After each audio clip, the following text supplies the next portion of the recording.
தமிழ்நாடு புதுச்சேரியில் நாளை ஒரே கட்டமாக மக்களவைத் தேர்தலுக்கான வாக்குப்பதிவு நடைபெறவுள்ளது.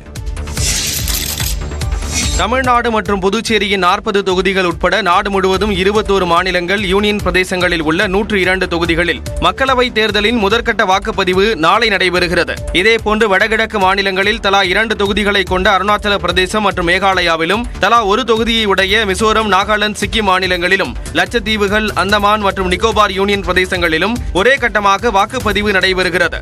ராஜஸ்தான், உத்தரப்பிரதேசம், அசாம், பீகார், மத்திய பிரதேசம், மகாராஷ்டிரா, மேற்கு வங்கம், மணிப்பூர், ஜம்மு காஷ்மீர், திரிபுரா, சத்தீஸ்கர் உள்ளிட்ட மாநிலங்களில் குறிப்பிட்ட தொகுதிகளுக்கு முதற்கட்ட வாக்குப்பதிவு நடைபெற உள்ளது.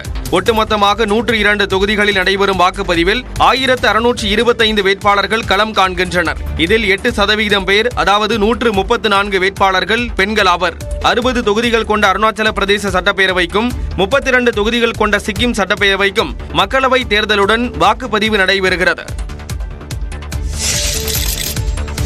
முதற்கட்ட மக்களவைத் தேர்தலில் 8 மத்திய அமைச்சர்கள், 4 முன்னாள் முதலமைச்சர்கள் மற்றும் முன்னாள் ஆளுநர் ஒருவரின் அரசியல் எதிர்காலமும் தீர்மானிக்கப்படுகிறது. தமிழ்நாட்டை பொறுத்தவரை தெலுங்கானா மற்றும் புதுச்சேரி ஆளுநர் பதவியை ராஜினாமா செய்த தமிழிசை சவுந்தரராஜன் தென் சென்னை தொகுதியில் களம் காண்கிறார். மத்திய இணையமைச்சரான எல் முருகன் நீலகிரி தொகுதியில் திமுக எம்பி ஆர் ராசாவை எதிர்த்து களம் காண்கிறார். இதேபோன்று மத்திய அமைச்சர்கள் நிதின் கட்கரி, சர்பானந்த சோனோவால், கிரண் ரிஜிஜு, அர்ஜுன் ராம் மேக்வால், பூபேந்திர யாதவ் ஆகியோரும் வேட்பாளர்களாக களம் காண்கின்றனர். முன்னாள் முதலமைச்சர் ஓ பன்னீர்செல்வம் பாஜக ஆதரவுடன் ராமநாதபுரம் தொகுதியில் சுயேட்சையாக போட்டியிடுகிறார். திரிபுரா முன்னாள் முதலமைச்சர் பிப்லகுமார் தேவ் திரிபுரா தொகுதியில் போட்டியிடுகிறார்.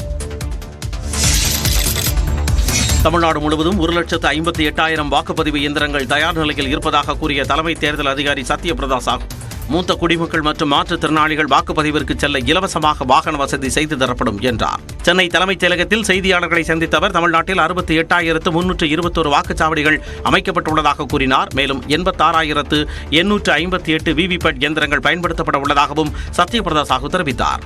Epic distribution election photo identity card distribution நேற்று வந்த ஃபிகர் வரைக்கும் நம்ம மாநில பொறுத்த வரைக்கும் 27/3 வரைக்கும் யார் யார் அப்ளை பண்ணியிருந்தாங்களோ அவங்க எலிஜிபிள் வாக்காளர் இருந்தால் அத்தனை பேர் நாங்கள் வாக்காளர் பட்டியலில் சேர்ந்துருக்கிறோம்.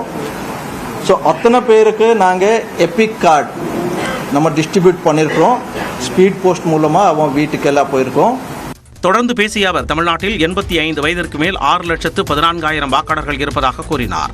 ஏதாவது நம்ம பிடபிள்யூடி சீனியர் சிட்டிசன் டிஓஸ் கிட்டே ரிக்வெஸ்ட் கொடுக்குறானாக்க 1950 கால் பண்ணிட்டு அவங்க ஒரு ரிக்வெஸ்ட் கொடுக்குறாங்க, எனக்கு ஒரு வண்டி வேணும்னாக்க அந்த டிஓ அந்தந்த அசம்பிளி கான்ஸ்டிடியூன்ஸில் முன்னாடி கவர்மெண்ட் வெஹிக்கிள் எல்லாம் அரேஞ்ச் பண்ணி அவங்களுக்கு பிக்அப் அண்ட் டிராப் ஃபெசிலிட்டியும் கொடுக்கறதுக்கு ஏற்பாடு பண்ணியிருக்கிறோம். வாக்குப்பதிவின் போது முறைகேடு ஏற்பட்டால் சி விஜில் செயலி மூலம் புகார் அளிக்கலாம் என்றும் தலைமை தேர்தல் அதிகாரி கூறினார்.